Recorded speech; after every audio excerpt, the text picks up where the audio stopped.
Okay, so what we're gonna do, we're gonna start this thing off just very authentic. We just want to hear your stories. Um, Here's how it's gonna work. There's gonna be 60 seconds, 60 seconds, 60-second stories, and we're only gonna take 5 of them to start off today's discussion. And the idea is, there's a lot of protesting and a lot of confusion and a lot of pain that is happening. And a lot of that has to do with the fact that there are voices that are not being heard. And if there's ever a place where you can feel heard, we want this space to be a safe place where you can be heard. Now, yes, we are recording this Zoom call, but we will not promote or even post your story without first your permission. And we're just going to assume that we're not going to post it. But again, I want you to have a platform and I want you to feel heard. And so especially if you are of minority culture and you're going through pain as a result of the racial tension that is rising in America and even in our county and in our city, I want to hear your story. I want to know your pain. I want to know what you've gone through. I want to know what your struggle is. Again, 60 seconds. We're going to choose 5 people. Brianna, all you got to do is raise your hand in the comment section and say, I have a 60-second story to tell. All right. That's all you got to do. Raise your hand and say, I have a 60-second story to tell. And so Brianna is moderating. Brianna, she's our program director at RPYA. And she will be looking through the comment section to see if you have a 60-second story to tell.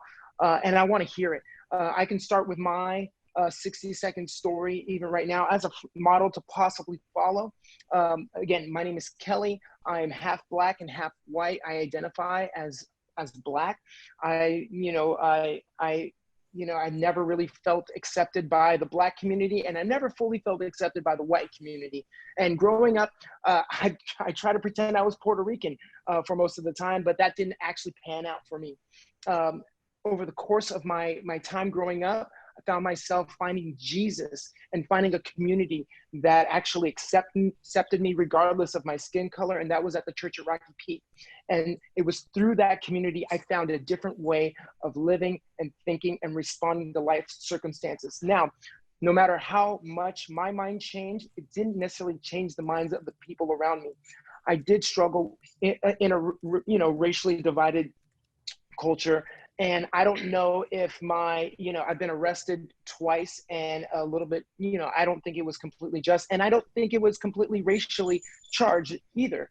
But it's hard from a minority perspective to think that my skin color didn't play a part in that. I also struggled with being in a multi-ethnic relationship. My wife is Korean, and they didn't take kindly to me right away. Luckily, there is a redemptive story in that where they are now a part of our life. We now have a beautiful mulatto mixed child, and we get to be a contributing part of the church at Rocky Peak with a restored relationship with my newfound Korean family. All right, so that's my 60 seconds. I hope that was 60 seconds. I know that I might went a little bit long, but I want to hear your story of pain.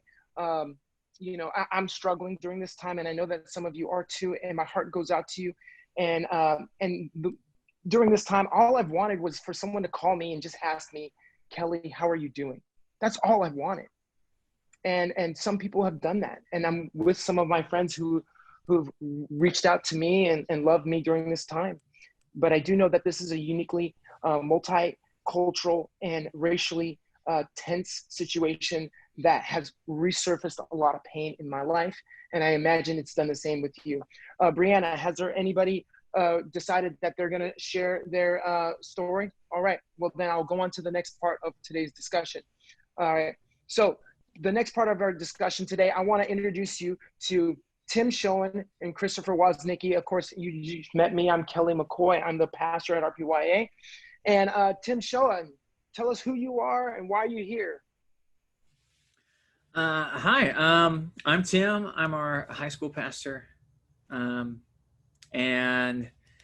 Kelly, you had reached out to me and asked if I wanted to join this conversation just as a part of an RPYA thing. And just in our conversation too, I felt like it would be important to, and you graciously allowed us to open it up to our high school ministry too. And I think that there are a lot of ways that the gospel comes to play, that the message of Jesus comes to play in so much of what we're seeing around in our world right now. And I think an opportunity to hear people's stories and to talk about how the love of Jesus can minister to us and the world around us during this time was more than I could pass up as an opportunity.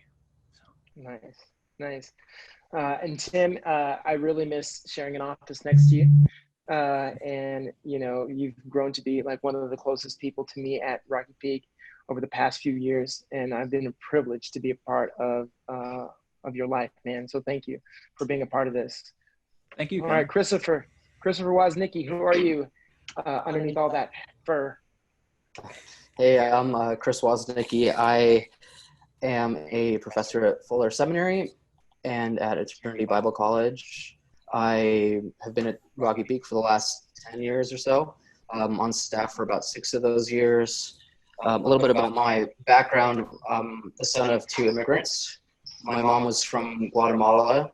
My dad is from Poland. So first generation here in the U.S. I grew up going to immigrant churches, but at the same time, I was very used to being in multicultural contexts, whether it was school. I didn't go to a Christian school. I went to a non-Christian school. So I was used to sort of navigating different cultural contexts. And I'm just passionate about culture, about seeing people live out the implications of the gospel and all that means. Nice. So I'm lucky enough that I was able to, I'm lucky enough to be able to work with, have the ability to work with Chris the first maybe 2.5 years of my time at, when I first started working at Rocky Peak. And he's really one of the smartest guys I know, and also one of the most athletic men I know, because he's constantly, going on, biathlons, triathlons, marathons, whatever, hiking, running, he does those, strongman competitions. And he's not only physically strong, he's mentally strong. He's overcome a lot. And so, again, this is a time where you can start asking us any questions you want. So go ahead and ask those questions in the comments section below. We're going to jump into some of these questions even right now. Brianna, are questions starting to come in? All right. So Brianna, just let us know when questions start coming in. I want you to know that wherever you are at in this conversation, Mayor Garcetti actually said something brilliant, or he read something that someone wrote for him that was really brilliant. And the reality is, he said something that really struck me, is that the war on racism, or the conversation of racism, is like a mountain. And some of us have been climbing this mountain for a long time. And so some of us are here. Some of us are further along in this conversation than others. And we see how far we've come, and we also see how far we get to go. Some of you are starting at the beginning of the mountain, and you just see how far, how much more we need to accomplish in order to defeat this, this evil in our country and in our nation, but it's actually an evil in the world. And those of us who are here, we realize how far we've come as a nation, and we're grateful, we're excited, but we also recognize that we have a long way to go, but we've actually have come a long way. And I know that you may be here, depending on where you're at. Maybe you've never had a conversation of race or reconciliation, but we're going to try to have this conversation, and we can learn from one another. And I just hope that you would be open to this conversation and to any questions. So go ahead and put those questions in the comment section below, but we'll start working on some of the questions that has already come in. Let's see here. Let's go to the question. We have a question. Or jumped in for a second. Yeah, I would love before the question. Could we throw the mountain up again? Is that possible? Cool.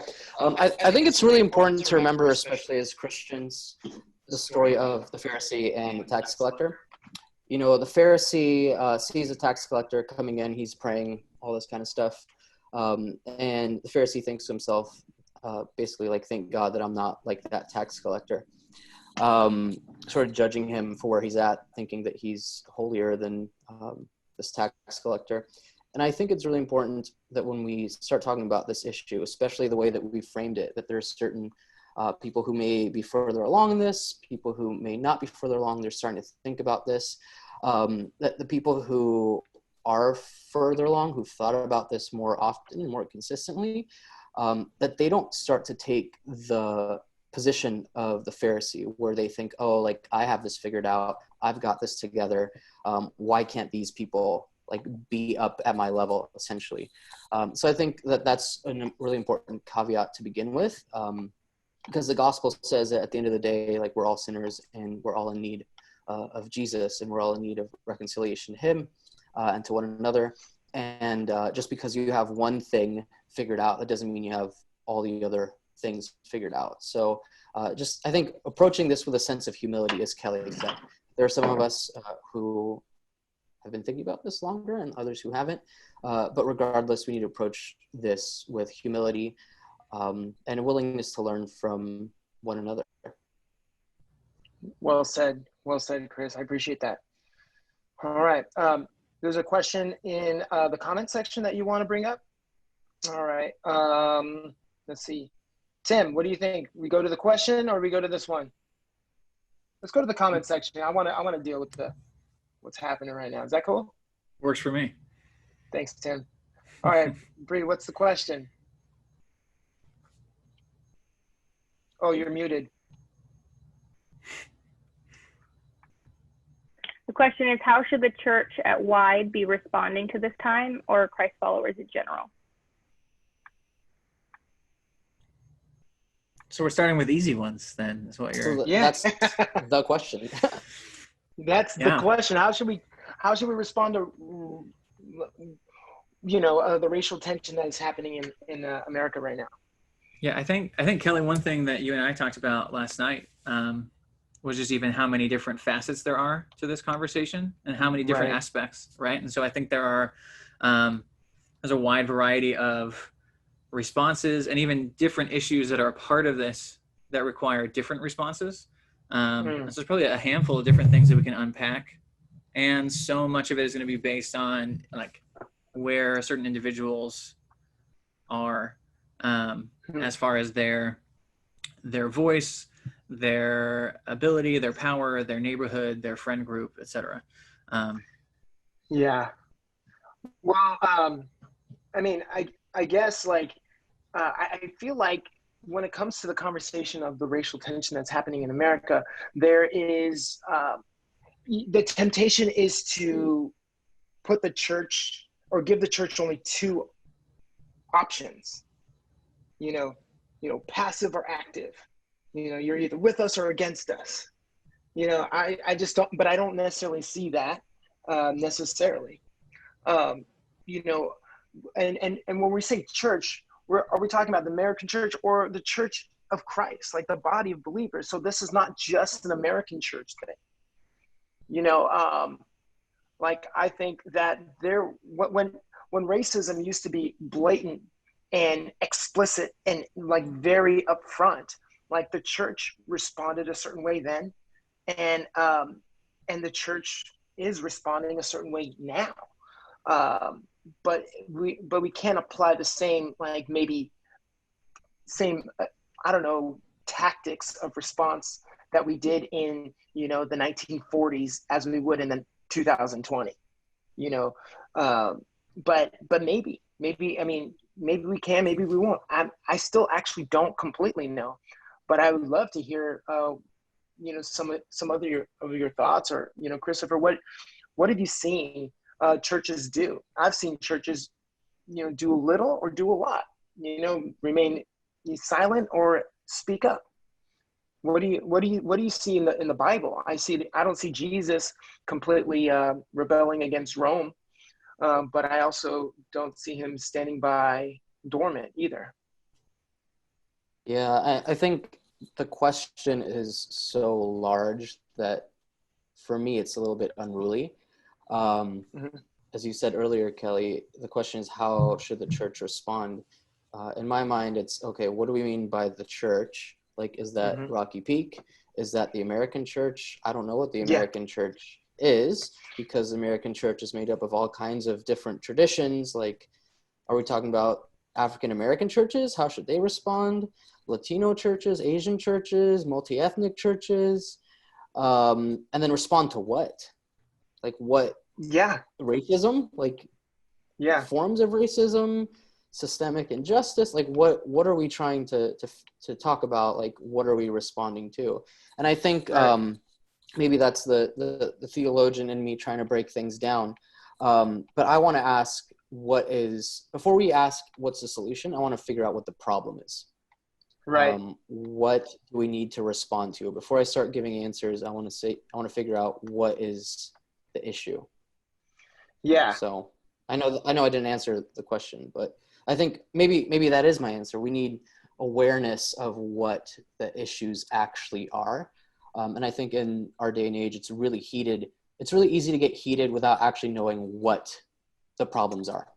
All right. Well, I'm going to take a stab at it. And again, this is a safe environment. Like, I think the issue is, and this is really a lot of, as a result of a lot of my conversation, is that the evils of racism in America, is it a systemic issue, right? Is this a systemic problem? Is this a problem that exists within the systems that make America work? And then how does the church respond to a systemic problem in a system that it exists in? And so I'm just going to take a stab at that. I mean, I feel like, systemic evil, right? And I don't, I think that might be somewhat problematic. I don't know. What are your thoughts? I'll jump in. I think you put your finger on one of the main problems. I think there is discussion about whether systemic evil, structural evil, structural sins is a thing. And so the question is, like, what is systemic evil or structural sins? It's the idea that structures, systems, whatever you want to call them, organizations can almost take on a life of their own, and be responsible for certain actions that are evil or sinful, even though individuals within those structures or organizations might not actually be responsible or sinful or whatever. I think that the classic paradigm case is racism, right? So you hear people talk about systemic racism, and the idea there is that there are certain structures and systems in society that are racist, but that doesn't necessarily mean that the people in those systems are actually racist. And I think that's really hard for us to understand, how a structure or a system can sort of take on a life of its own. But I think that's one of the main issues, is figuring out whether whether organizations and stuff can be responsible while individuals within them are not.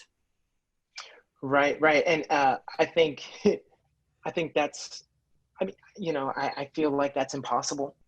That, you can be in a system, and by not, like, but even being complicit can still be participation.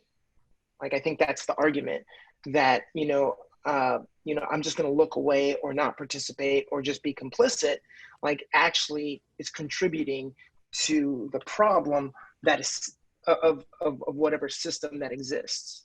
And I think the classic illustration is, with, the Nazi regime, is that, in the Nazi regime, you see Hitler. Let's just say Hitler, or you see people who are running internment camps. You have people who are running internment camps, and that is probably at the highest level of participation of killing Jews. Right. And then you have a second level of people who are soldiers who are just doing what they're told. And then you have a third or even fourth layer of citizens who may not be aware completely of the situation or happening in internment camps, or are aware of it, but they don't want their lives affected. And so they're them turning away from the issue is actually, like, keeping these systems going. And so if in America we have a system like that, like, what should we be doing at whatever level of awareness we have? I think we should add one more level of awareness to that. The level of people who have heard of things, but aren't sure what to make of them. So you might think that in Nazi Germany or whatever, and I hate using going to Nazis because that's such a loaded, like, heavy thing. But you might have people in Germany who have heard of internment camps. They've sort of heard people talk about them. There's rumors about them, and they're just not sure what to do about it. And so what's their level of responsibility? Well, maybe it's to actually look into the claims that are being made. So I would add that fourth level to this. You've heard things, but you don't know what to make of it. And I think it's a moral responsibility to investigate at that point. Thank you. Yeah. It's a moral responsibility to investigate. So so I think that at each level of awareness, there's a different response. Is that what you're saying, Chris? I think there's a different response. And I mean, I'd add to this, and maybe I don't want this to take us too far off field, but there's a sense in Scripture that individuals, even who are not guilty, and I think you're talking a little bit about guilt, like sin of omission and sins of commission, that there can be individuals who haven't done anything, are completely unaware, and that they are held responsible in some sense, not guilty, but responsible. And I want to distinguish those two things, guilt and responsibility. Guilt and responsible.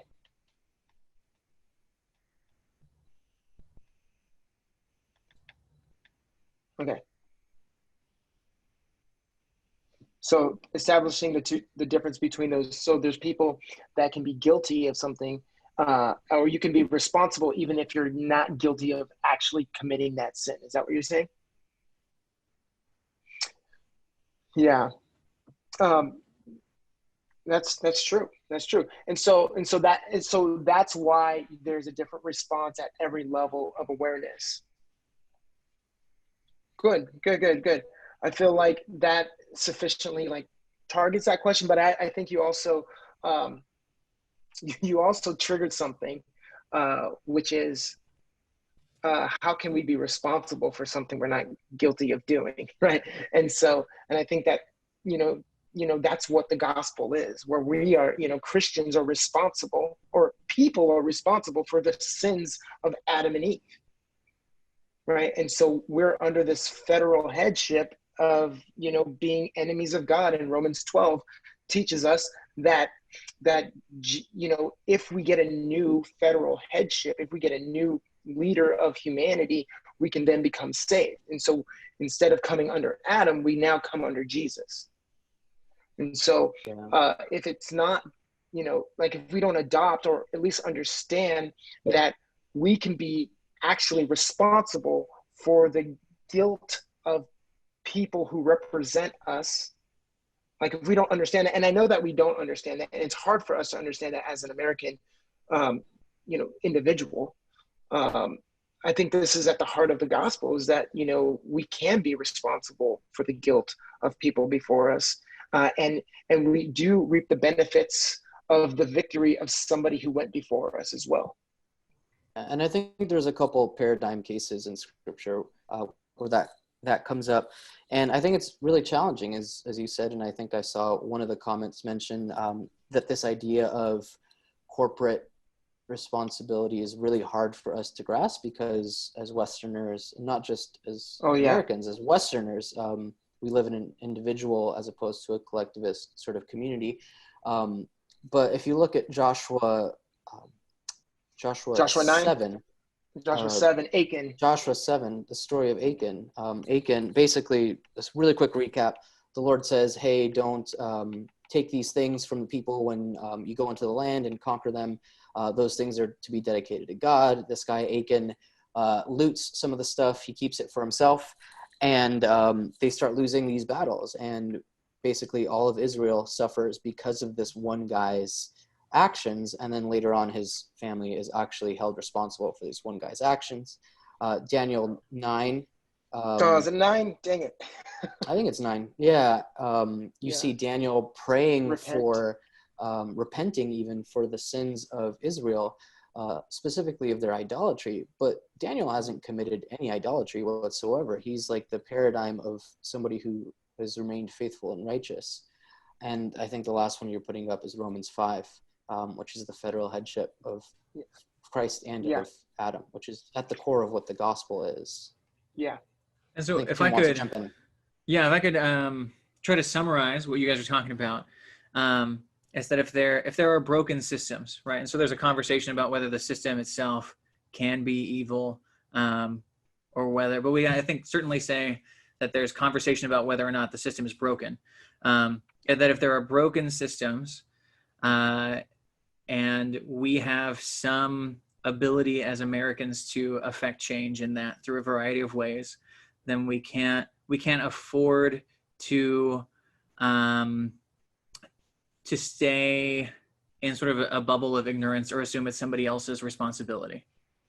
That we need to move towards answering the question of whether or not systems are broken and at what level, and begin exploring what ability each of us has to affect some level of change.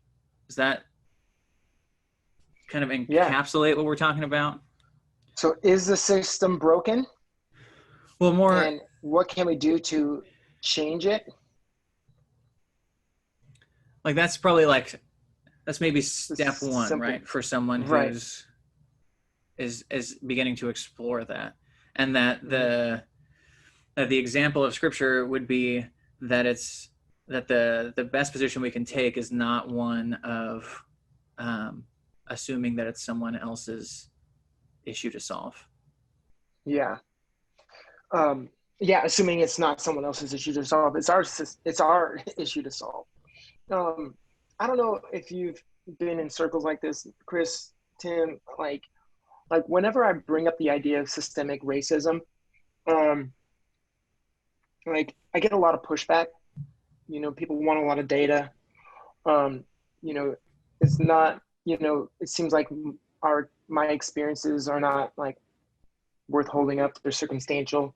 Do you feel like the people or the arguments that require data to support systemic racism are meant to debunk the idea that racism exists in America?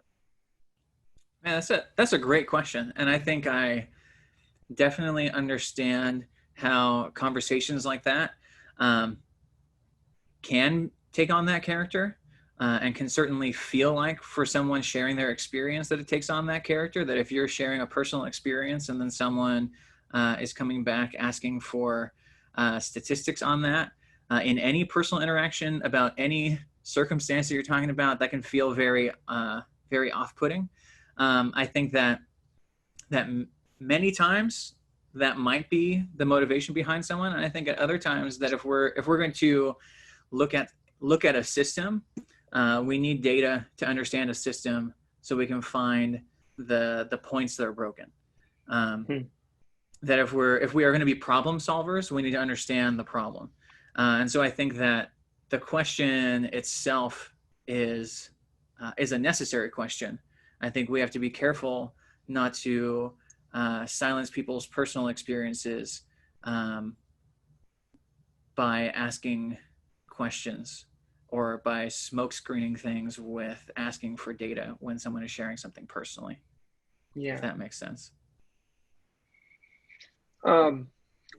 Chris, I think there's a level of defensiveness, and I think rightly so. I think the second you say, or a person of color, Black, Latino, Asian, whatever it is, says that the system is racist, I think the walls sort of go up, because to somebody who doesn't fully grasp the ideas of systems and structures, that almost sounds as you're saying you are racist, or you are complicit, or you are guilty. And I don't think that's, I mean, there might be some people who who are communicating that. But I think a lot of people aren't actually communicating that. I think you can genuinely believe that somebody participates in a system that is racist and their individual themselves are not. So I think maybe that's why there's some tension there, because it almost comes off accusatory, and rightly so. Nobody wants to be accused of something that they're not. I'm not sure. Yeah, I don't know if that really addresses your question No, I directly, mean, but I think that's part of the tension. Before we get to like the stats and proving stuff, I think the conversation shuts down because it feels accusatory. it does. It does. I mean, yeah, I can see how, like, and I'm not even saying people that, I'm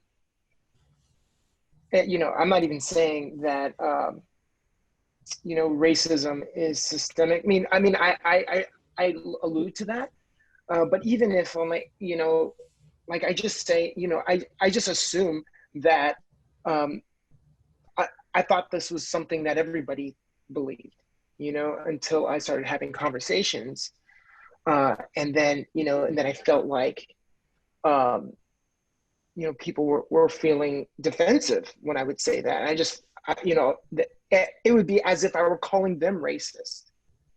And so what you said at the beginning, like, saying that, the system is evil or the system is racist, I think I now understand more than I did before that it can come across accusing to somebody who feels like they're a part of a system and they're not racist.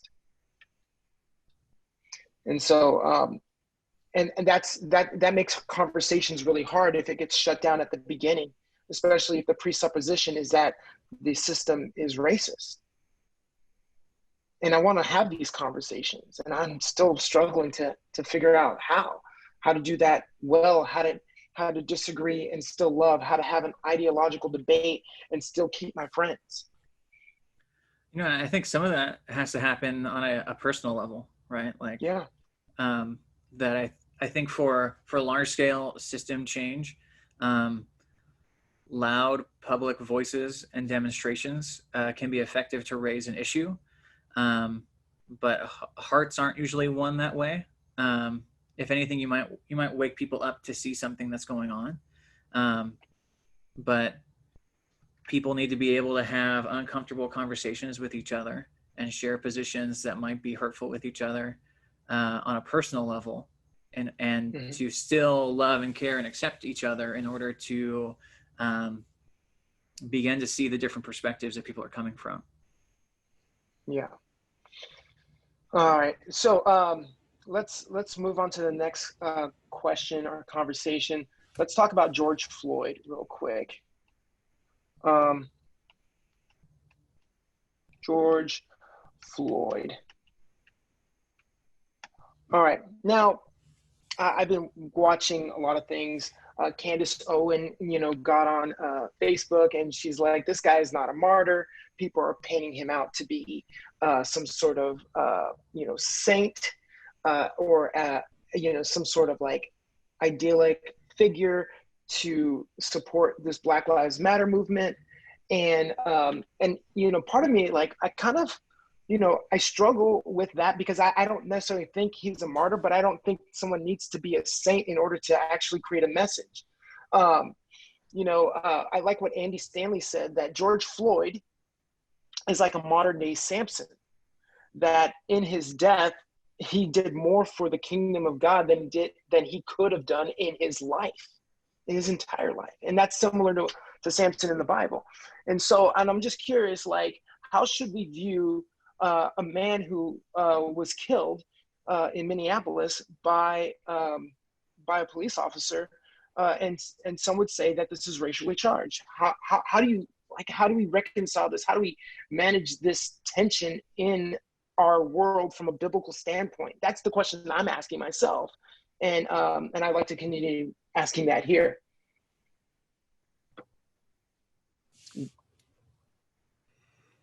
I think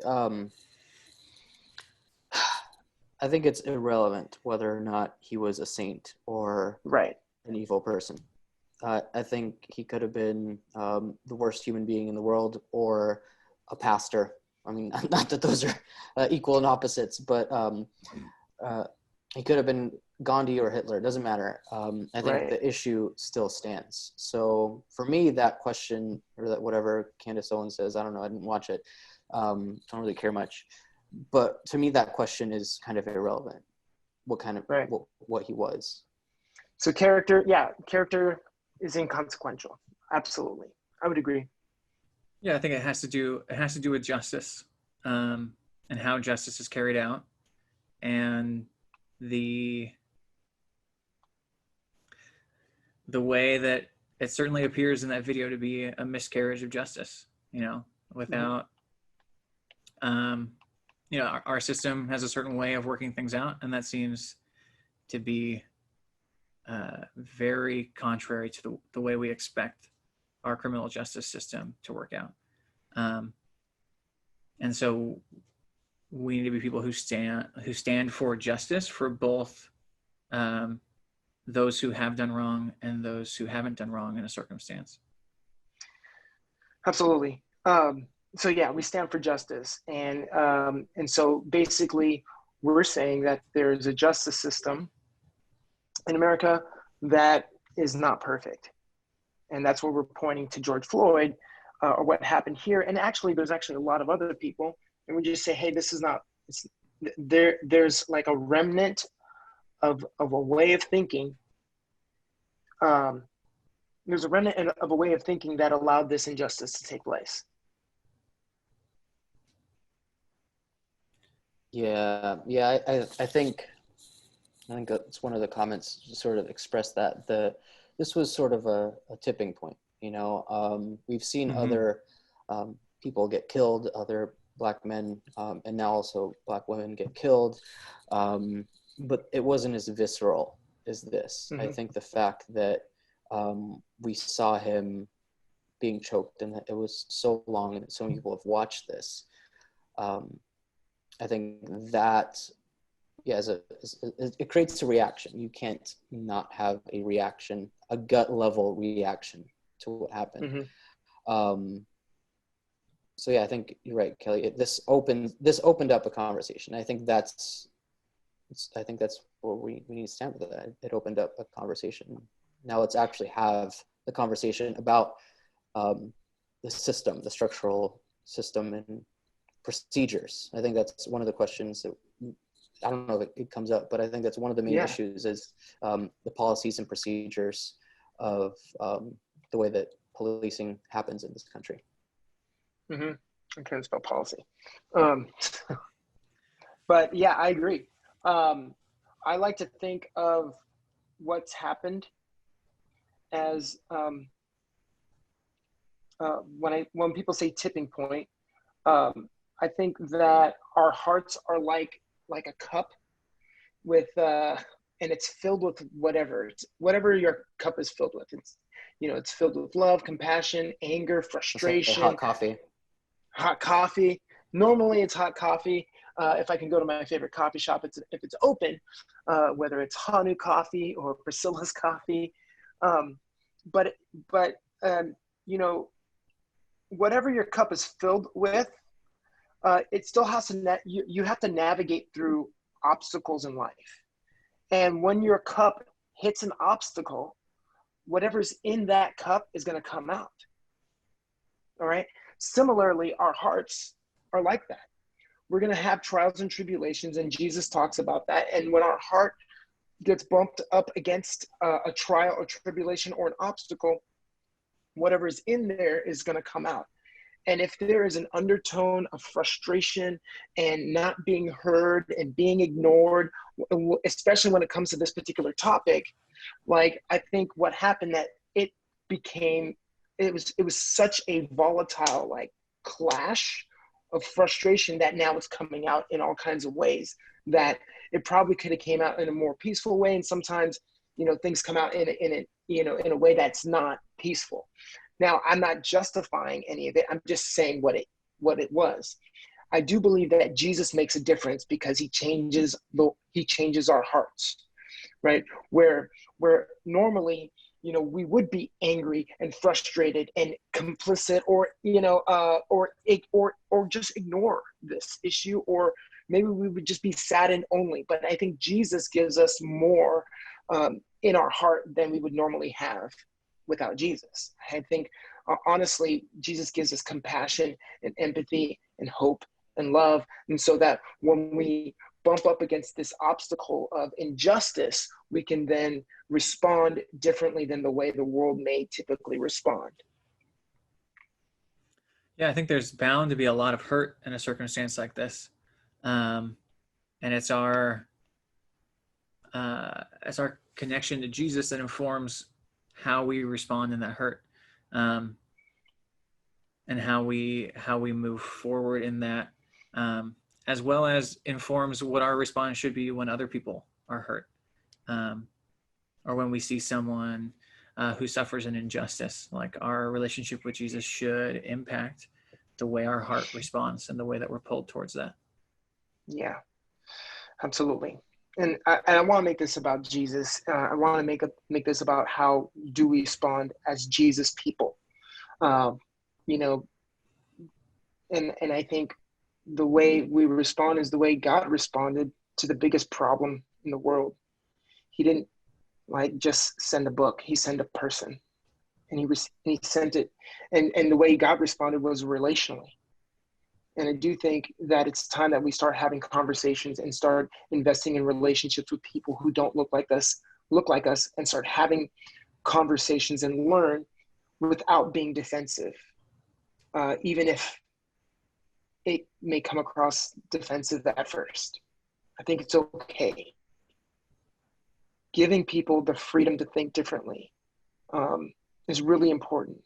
One of the things that I like to say, I've been saying it more lately, is that we would disagree ideologically, but still love unconditionally. And so that's one of the things, is that how do we disagree ideologically and still yet love unconditionally? We can disagree politically, but still love unconditionally. And we can answer the question, who is our neighbor? And we can look at the person who is very different than us and love them like we would love ourselves, and consider them as we would higher than ourselves. We would serve them the way Jesus served us. And so I'm ready to talk about some of the practicals with the last 15 minutes. And I would love to hear some of your thoughts. Tim, you had some great things. Christopher, I would love to hear what are some practicals that you would recommend that we do as far as solutions. But they all solutions that point to love without living in ignorance or ignoring a problem. Ready, go. Tim. Me? I thought you were asking Chris. All right, yeah. Well, Chris was silent, as I was like, all right, fine. Yeah, I'll jump in. Yeah.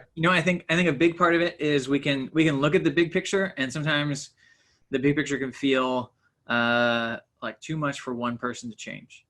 But I think that each of us can look at in our own lives how it is that God would have us respond in these circumstances based on where we're coming from and our perspective. And so I think that one thing we can do is look for one way that we can move the needle in our life, and related to this issue of racial tensions and racism. And so that might mean looking up and doing research into one aspect of the issue. It might mean hearing out people who disagree with us. It might mean calling up a friend who we think might be impacted by the situation going on, right? It might be checking in with a friend of ours who's Black and seeing how it is that this situation and these conversations are impacting them personally. It might be checking in with someone we know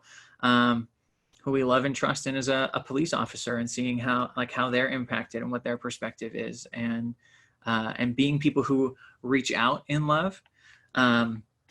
We can be vocal while being loving, and respectful. And Mm-hmm. that we can find a way to do that. We don't need to fall into the trap that that expressing unbridled anger is the way that we need to move forward. Because what that does, that conversation we were having about defensiveness, that ultimately, if that's our only tactic, that's going to put up walls for other people. And if our goal is real change, then we need to move towards real change. And that's going to require coming together and conversations. I think that anger towards injustice is a very godly thing, but we're also, instructed not to let our anger be what controls us. And so we need to find productive ways to have conversations that are going to move the needle forward and connect with people personally on a heart level, in addition to supporting movements and supporting groups of people who are speaking towards the value of human life. Yeah. All right, Chris, I'd love to hear some of your thoughts. Yeah, I think the first thing I'd want to mention is, I know this is kind of like a large scale thing, but beginning dialogue and just going back to that mountain illustration, different people are in different spots. I think it's given sort of the prevalence of social media, the prevalence of information, how easily it's available. I think there is a responsibility to inform ourselves. Just a couple of resources. There's this book by this guy, Jamar Tisby, Color of Compromise. It's a really good, it's a history book. It's a really good read. It's on Audible, so you can listen to it. There's also a sermon by Tim Keller, and it's called Racism and Corporate Evil. And he's a really well-respected, very thoughtful pastor who's worked in urban settings. So I think just looking at those two resources. But I think the important thing, especially if we're starting out on this journey, is not to assume a defensive position, not to assume a defensive posture. And then those who are a little bit further along, not to have an accusatory posture. And I think the heart posture is really what's going to matter, because if you start out with either of those, if you're defensive or accusatory, then there's not going to be any actual room for genuine dialogue and to learn and to have these conversations. So I would say, yeah, getting your heart right. I think that's really important, and having the humility to be corrected. I think the really important thing too is to know that when there is a call for correction, in this sense, in this specific case, a call for justice, that's actually because of love and not because of hate. So just thinking of, like if I'm in a life group and I say, hey, to this other person in my life group, hey, like I've seen you like doing these things, it's wrong. Maybe, I don't know, maybe they're sinning in some way, and I call them out on it. The reason I'm calling them out is actually because I love them, not because it's a I biblical hate them. principle. Yeah, and I think when we do that in life group, we're like, okay, yeah, that makes sense. Like, you're saying this because you love me. Maybe you don't know all the info, but this is what it seems to you. So you're going to engage in this conversation because you love me. I think the same is true at the level of like the country, state, political entities, government entities. If you love your country, if you're actually patriotic, you want to see your country flourish. And I think if you want to see your country flourish, you're going to call out stuff that you see as being wrong. So I don't think that should be taken as being unpatriotic or hating or whatever. You want to see them live the best life they can, flourish the best they can. And I think a good example of this is like the very word patriotism. Like what does patriotism mean? Well, patriotism comes from the word pater. Like pater comes from the word father, right? And there's a sort of analogous relationship that I like to think about. So in the Ten Commandments, it says, honor your mother and father. and part of honoring them is, if you see them, as especially when you're older, is to try to point them towards living like Jesus. Like if you see your mom or dad currently and they're not really following the Lord, like you're going to talk to them about that. You're going to bring that up because you love them. And it's the same thing, I would say, like for a country. If you actually love this country that you're from, you're going to want to see it flourish in righteousness and in justice and in love at the end of the day. Yeah, I agree. And I really appreciate your response because the Bible says, you know, only a fool hardens his neck to correction. And then it says, wounds from a friend can be trusted. So, you know, but an enemy multiplies kisses. So you have friendly wounds and wounding kisses, you know. And I think the level of relationship or the level of correction is going to be determined by the level of relationship that you have with that person. But now we're talking about the level of a relationship that we have with a country, you know, or with a policy or with a system. And, you know, I think, go ahead. I think a part of that too has to do with choosing wise ways to communicate that. You can have a really helpful, loving message for someone, and you have to find the right way to communicate that so that they hear it, right? If in communicating a loving message to them, you turn them off of it, then you haven't truly loved them, because you've pushed them in the opposite direction. Yeah. And so I think on a personal level for each of us, we need to look at how we are individually going about that, and ask the Lord for guidance in that, so that we can be presenting a message that is received. That's good. That's good. And now I saw a couple comments about, you know, what's the responsibility of the one doing the correction, or the one doing the correcting and the one receiving correction? Right? Who bears the weight of the responsibility of some of these, you know, terms that we're, you know, expecting? Because, you know, let's just not assume we're the ones doing the correcting. Maybe we are the ones that need to be corrected. Sure. So, and I mean, obviously that's also something that comes from your heart. Like you have to have a humble posture where there is a possibility that you have incorrect thinking as well, you know? And I think too, one thing that Waz was talking about was sort of our demeanor as we move towards it. And Kelly, one thing you were talking about yesterday, as you and I were talking, was just the position of security that we have in Christ. And that gives us like a power to receive correction well, as well as to see things going on in our world and to respond with lower levels of fear and anxiety and hatred, because we know that ultimately that we're loved and cared for. And you were even talking about how powerful that's been for you personally. And I don't know if you want to touch on that, but. Well, for me personally, as far as receiving correction or correcting others.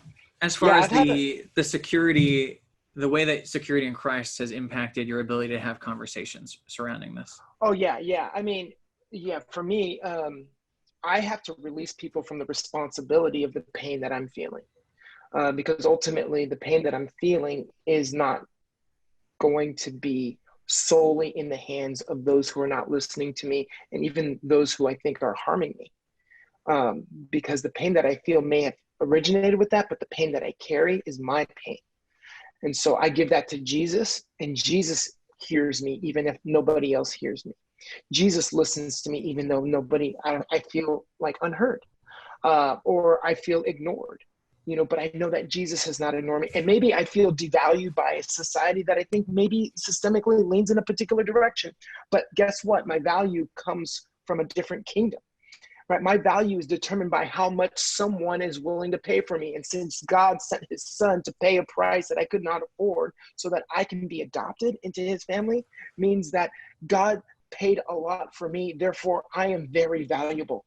And so I remind myself of these gospel-centered principles every day to avoid anger, resentment, bitterness from coming out of my cup and spilling onto people unexpectedly.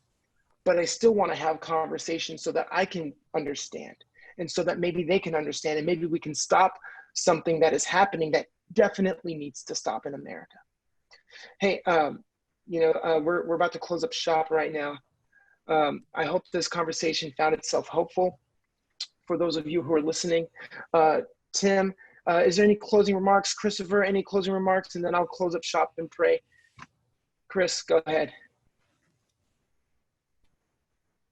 Yeah, I think, I don't know, just what you said, Kelly. I think the important thing to remember is that we approach this as Christians, having our security in Christ. And I think having our security in the fact that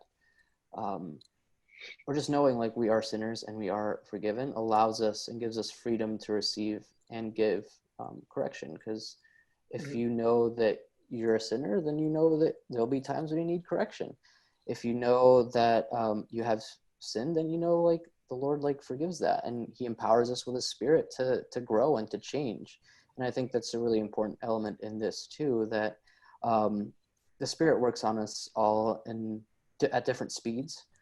Some of us, if you think about like addictions and stuff, some people are like cured of their addictions like on the spot immediately.